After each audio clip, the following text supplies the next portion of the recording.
వందనాలమ్మా. మీ పేరు?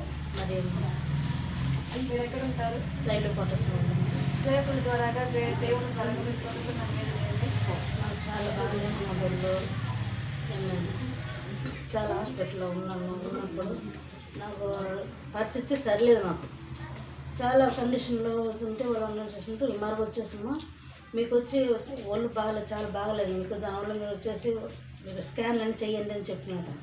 నాకు సారీ లేదు, ఒకే చేయలు కలిసి అసలు నేనేమో చనిపోయేసాను అనుకున్నాను. నేను చనిపోయేసినా నేను అంత తగ్గినాను, మళ్ళీ తిరిగి నా బిడ్డను పోయి చూడలేను, ఇంటికి పోయి చూడలేను అనుకున్నాను. ఆయన దేవుడు గొప్ప ఉన్న దేవుడు, నాకు అంత మేలు చేసి అంత చేసిండు.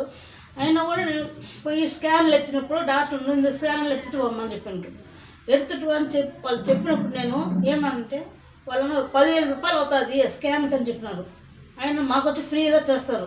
ఆయన నేనేం చేస్తున్నానంటే స్కాన్ పలేదు, భయపడి స్కాన్ అంతా నాకు వద్దు, నేను పావునని భయపడినాను.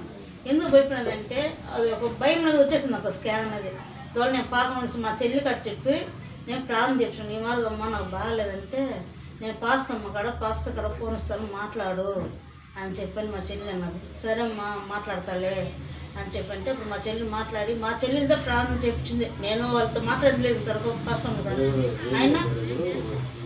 ఆయన పాస్టర్ నా కోసం ప్రార్థన చేసినందుకు నేను పొందుకున్న మేలుకి ఎంతో గొప్ప పెద్ద విషయము. పాస్టర్ వచ్చి ఏలే పాస్టర్ కానీ రెబికా సిస్టర్ కానీ ఎప్పుడు ప్రతి ఒక్క టైం నాకు బాగాలేదని చెప్పితే వెంటనే మా చెల్లికి చెప్పినంటే వెంటనే వాళ్ళకిద్దరు బ్రదర్కి సిస్టర్కి ఇద్దరు ఫోన్ చేసి చెప్పొద్ది ఈ మార్గం అయ్యింది మా అక్కకి మరి ప్రేయర్ చేయండి అని చెప్పని వాళ్ళకి చేసిన ప్రార్థన దానివల్ల నాకు చాలా మేలు జరిగింది, చాలా సంతోషపడిన. అదే మరిగా మా కుటుంబంలో వచ్చి మా కూతురికి ఫస్ట్ ఆడపిల్ల, రెండేది మగ పిల్లోడు.